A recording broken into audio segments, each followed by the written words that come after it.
परिचय। बच्चों, आज हम अवकल समीकरण सीखेंगे। तो प्रश्न है कि हमें अवकल समीकरण को सीखने की आवश्यकता क्यों है? क्या कोई बता सकता है?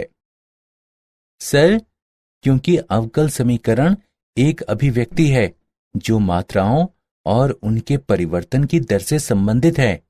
बहुत अच्छा। कोई और? सर, क्या हम अवकल समीकरण के माध्यम से विकास दर का वर्णन कर सकते हैं? हाँ, और एक अवकलन समीकरण का हल केवल एक संख्या नहीं है, अपितु एक फलन भी है। क्या ये दिलचस्प नहीं है? चलो अब शुरू करते हैं। इस पाठ में आप जानेंगे कि अवकलन समीकरण को कैसे हल करते हैं। उद्देश्य। इस पाठ के अंत में आप निम्न करने में सक्षम हो जाएंगे। अवकल समीकरण की कोटि और घात ज्ञात करना। अवकल समीकरण के व्यापक और विशिष्ट हल ज्ञात करना। दिए हुए व्यापक हल वाले अवकल समीकरण का निर्माण करना। पृथक्करण चर विधि द्वारा अवकल समीकरण द्वारा हल निकालना।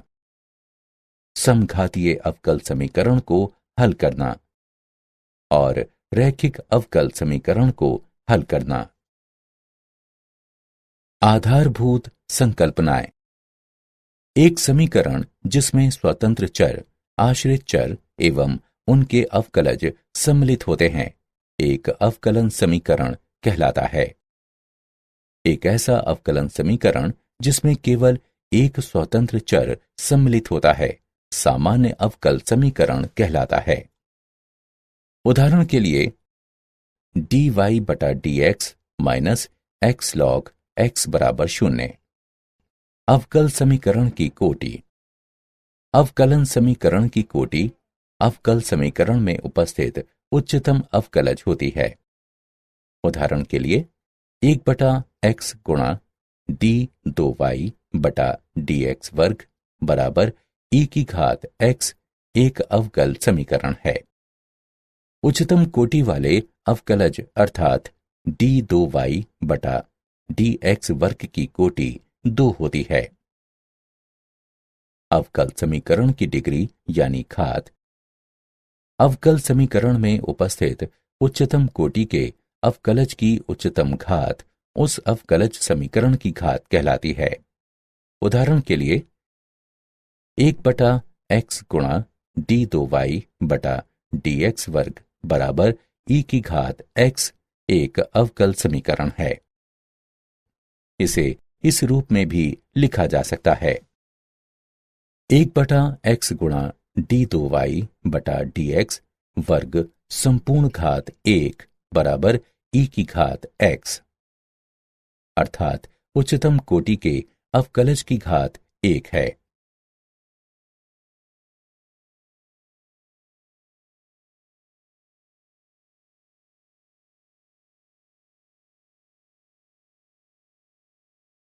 उदाहरण। निम्नलिखित अवकल समीकरण की कोटि और घात ज्ञात करें। हल। दिया गया है कि d2y बटा dx वर्ग की संपूर्ण घात 3 जमा dy बटा dx बराबर sin x। इस अवकल समीकरण में कोटि 2 है और घात 3 है। अवकल समीकरण का व्यापक एवं विशिष्ट हल। व्यापक हल। एक nवीं कोटि के अवकल समीकरण के लिए व्यापक हल एक ऐसा हल है जिसमें हल में अचर राशि c का मान बदल सकता है।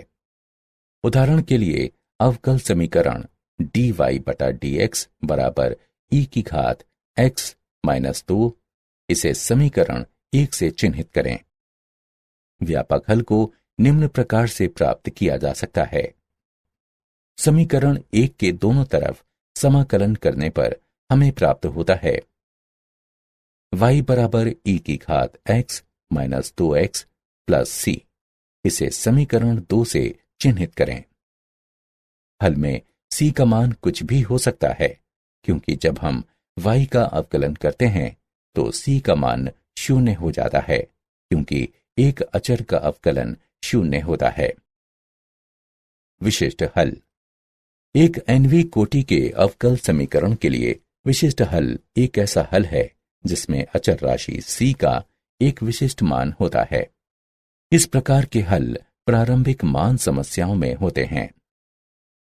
अवकलन समीकरण dy बटा dx बराबर e की घात x माइनस 2 का व्यापक हल y बराबर e की घात x minus 2x plus c है।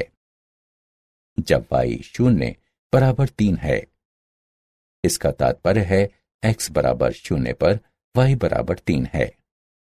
समीकरण 2 में x तथा y का मान रखने पर हमें प्राप्त होता है c बराबर 2।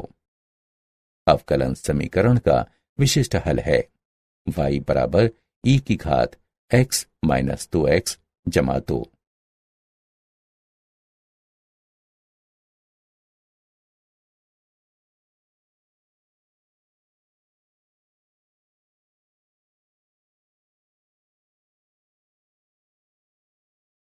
उदाहरण। अवकलन समीकरण dy बटा dx बराबर 4x माइनस 2 का विशिष्ट हल ज्ञात कीजिए। जब x बराबर 3 है तब y बराबर 5 दिया गया है। हल दिया गया है dy बटा dx बराबर 4x माइनस 2, dy बराबर 4x माइनस 2 dx। दोनों पक्षों का समाकलन करते हैं। y के सापेक्ष 1 का समाकलन बराबर x के सापेक्ष 4x माइनस 2 का समाकलन। y बराबर 2x वर्ग माइनस 2x प्लस c व्यापक हल है। जब y बराबर 5, x बराबर 3 हो तब 5 बराबर 2 गुणा 3 वर्ग माइनस 2 गुणा 3 प्लस c। 5 बराबर 18 माइनस 6 प्लस c। 5 माइनस 12 बराबर c बराबर माइनस 7। दी गई प्रारंभिक स्थिति के लिए विशिष्ट हल y बराबर 2x वर्ग माइनस 2x माइनस 7 है।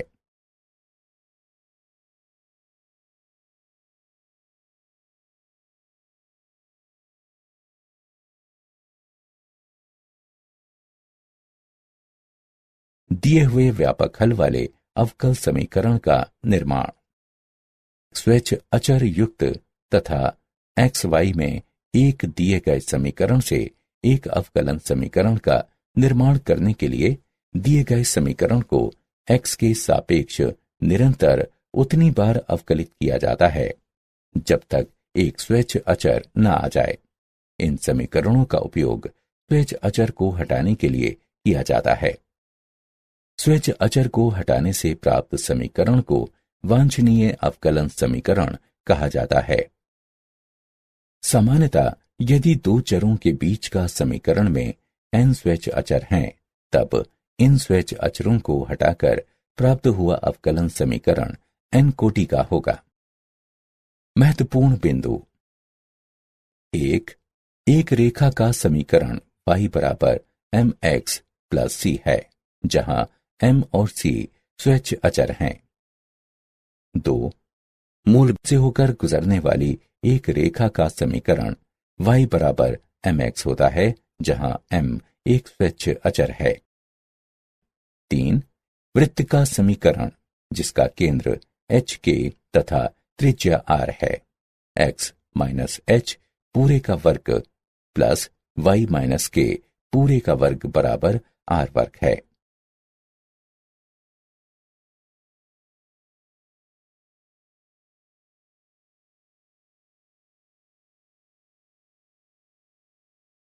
उदाहरण।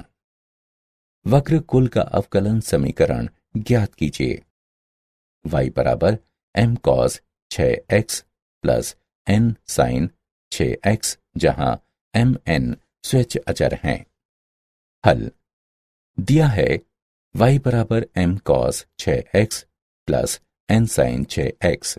इसे समीकरण 1 से चिन्हित करें। समीकरण 1 का x के सापेक्ष अवकलन लेने पर हम पाते हैं dy बटा dx बराबर -6m sin 6x जमा 6n cos 6x। इसे समीकरण 2 से चिन्हित करें। समीकरण 2 का x के सापेक्ष अवकलन लेने पर हम पाते हैं d2y बटा dx वर्ग बराबर -36m cos 6x -36n sin 6x। इसे इस प्रकार से लिखा जा सकता है d2y बटा dx वर्ग बराबर -36 गुणा m cos 6x plus n sin 6x। इसे समीकरण 3 से चिन्हित करते हैं। समीकरण 3 में y का मान रखने पर हम पाते हैं d2y बटा dx वर्ग बराबर -36y। अतएव d2y बटा dx वर्ग प्लस 36y बराबर 0। यही वांछनीय अवकलज समीकरण है। प्रथम कोटि एवं प्रथम घात के अवकल समीकरण को हल करने की विधियां। पृथक्करणीय चर वाले अवकल समीकरण। अवकलज समीकरण निम्नलिखित रूप का होता है dy बटा dx बराबर fx बटा gy या gy बटा fx या fx गुणा gy। उन्हें क्रमशः इस तरह से लिखा जा सकता है gy dy बराबर fx dx या dy बटा gy बराबर dx बटा fx या dy बटा gy बराबर fx dx एवं इसके पश्चात वे समाकलित हों। उदाहरण, अवकल समीकरण को हल कीजिए। dy बटा dx बराबर e की घात x minus y plus x वर्ग गुणा e की घात घटा y। हल दिया है dy बटा dx बराबर e की घात x घटा y प्लस x वर्ग गुणा e की घात घटा y। दाएं पक्ष से e की घात घटा y उभयनिष्ठ लेने पर हमें मिलता है dy बटा dx बराबर e की घात x प्लस x वर्ग गुणा e की घात घटा y। चरों का पृथक्करण करते हैं तथा हमें मिलता है e की घात y dy बराबर e की घात x प्लस x वर्ग dx।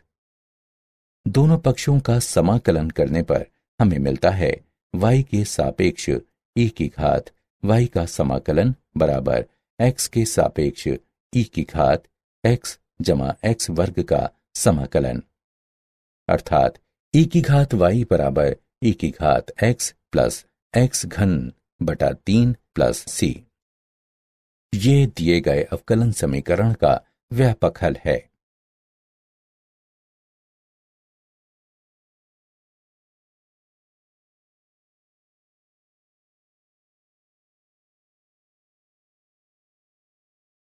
समघातीय अवकलन समीकरण।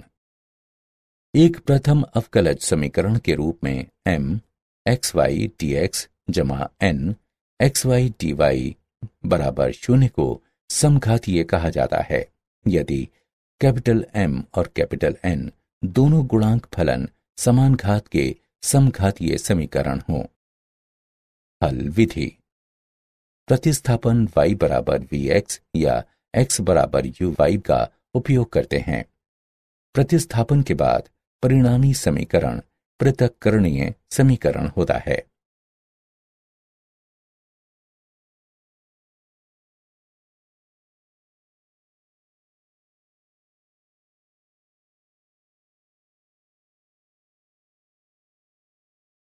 उदाहरण, अवकल समीकरण को हल कीजिए। dy बटा dx बराबर x वर्ग y बटा x घन जमा y घन। हल दिया है dy बटा dx बराबर x वर्ग y बटा x घन जमा y घन। इसे समीकरण 1 नाम दीजिए। ये एक समघातीय अवकलन समीकरण है। हम y बराबर vx रखेंगे। x के सापेक्ष दोनों तरफ अवकलन करने पर dy बटा dx बराबर x गुणा dv बटा dx जमा v। अतएव समीकरण 1 को इस प्रकार लिखा जा सकता है, v जमा x गुणा dv बटा dx बराबर vx घन बटा x घन जमा v घन गुणा x घन, v जमा x गुणा dv बटा dx बराबर v बटा 1 जमा v घन, x dv बटा dx बराबर v बटा 1 जमा v घन घटा v, जो बराबर होगा v घटा v की घात 4 बटा 1 जमा v घन के। दोनों पक्षों पर समाकलन करते हैं तथा हमें प्राप्त होता है x के सापेक्ष 1 बटा x का समाकलन बराबर घटा v के सापेक्ष 1 जमा v घन बटा v की घात 4 का समाकलन। x के मोड का लॉग बराबर 1 बटा 3 v घन घटा v के मोड का लॉग जमा लॉग c। v x के मोड का लॉग बटा c बराबर 1 बटा 3 v घन। यह इंगित करता है v x बटा c बराबर e की घात 1 बटा 3 v घन। यह इंगित करता है कि y बटा c बराबर e की घात x घन बटा 3 y घन अथवा y बराबर c गुणा e घात x घन बटा 3 y घन। रैखिक अवकलन समीकरण। रैखिक अवकलन समीकरण dy बटा dx जमा py बराबर q का हल, जहां p और q केवल x के फलन हैं, निम्नलिखित हैं। जहां i डॉट f समाकलन गुणक का प्रतीक है तथा इसे नीचे दिए गए सूत्रों के माध्यम से प्राप्त किया जा सकता है। i डॉट f बराबर e की घात x के सापेक्ष p का समाकलन।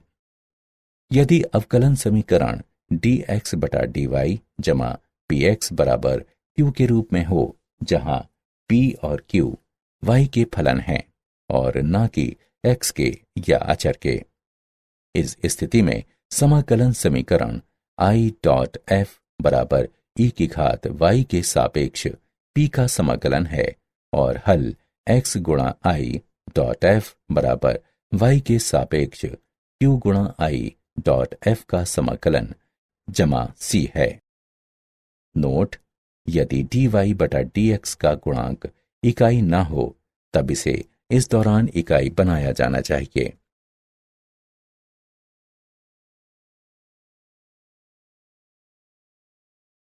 उदाहरण: अवकलन समीकरण को हल कीजिए। हल दिया गया है dy बटा dx जमा 3x वर्ग y बराबर 6x वर्ग। इसे समीकरण 1 से चिन्हित करें। px बराबर 3x वर्ग और qx बराबर 6x वर्ग के साथ दिया हुआ समीकरण रैखिक है। समाकलन गुणक को इस प्रकार प्राप्त किया जा सकता है, i डॉट f बराबर e की घात x के सापेक्ष 3x वर्ग का समाकलन, जो कि बराबर है e की घात x घन के। समीकरण 1 को समाकलन गुणक से गुणा करने पर हमें मिलता है e की घात x घन गुणा dy बटा dx जमा 3x वर्ग गुणा e की घात x घन गुणा y बराबर 6x वर्ग गुणा e की घात x घन, अथवा d बटा dx गुणा e की घात x घन गुणा y बराबर 6x वर्ग गुणा e की घात x घन। दोनों पक्षों का समाकलन करने पर हमारे पास है e की घात x घन गुणा y बराबर x के सापेक्ष 6x वर्ग गुणा e की घात x घन का समाकलन बराबर 2 गुणा e की घात x घन जमा c। y के लिए हल करने पर हमें मिलता है y बराबर 2 जमा c गुणा ई की घात घटा एक्स घन। क्या आप जानते हैं, गोटफ्रीड विल्हेम लेबनीज ने चर पृथक्करण की विधि दी। उन्होंने रैखिक अवकलन समीकरण का हल भी प्रदान किया।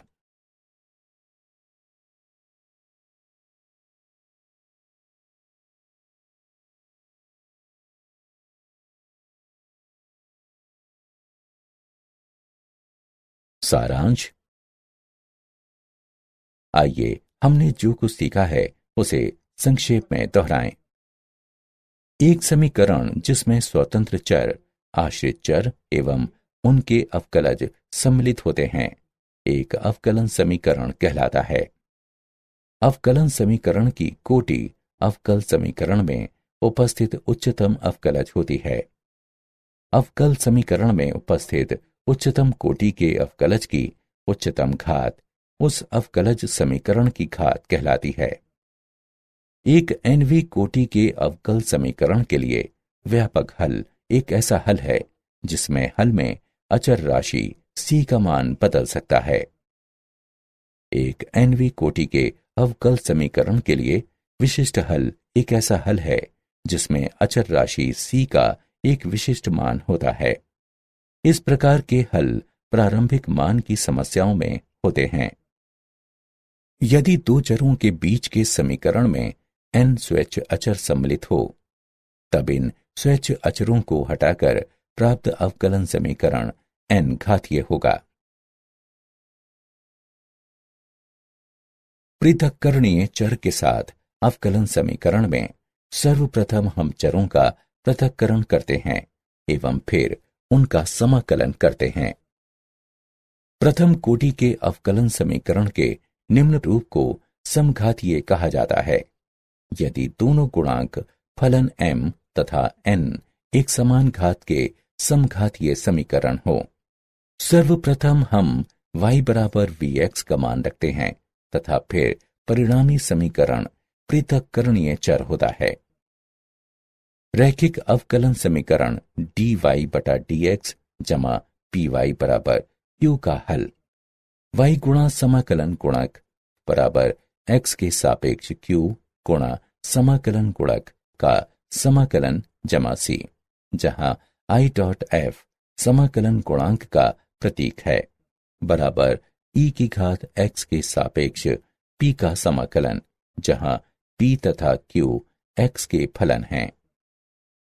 यदि अवकलन समीकरण के रूप में dx बटा dy जमा px बराबर q लिया जाता है, तब इसका हल है x गुणा समाकलन गुणांक बराबर y के सापेक्ष q गुणा समाकलन गुणांक का समाकलन जमा c, जहां i डॉट f बराबर e की घात y के सापेक्ष p का समाकलन, जहां p और q y के फलन हैं, न कि x या अचर के।